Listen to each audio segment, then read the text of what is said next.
হাই নমস্কাৰ বন্ধুসকল, আজি যাম আমাৰ চন্দ্ৰপুৰ আঞ্চলিকত খুব ধুনীয়া বিহুৰ কৰ্মশালা হৈ আছে।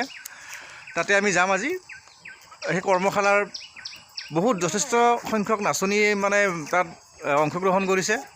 তাত বিহু হ'ব, আঞ্চলিকত বিহু হ'ব। গতিকে তাৰে কিছু অংশ আজি আপোনালোকক দেখুৱাম। বলক তেনেহ'লে ভিডিঅ'টো আৰম্ভ কৰোঁ।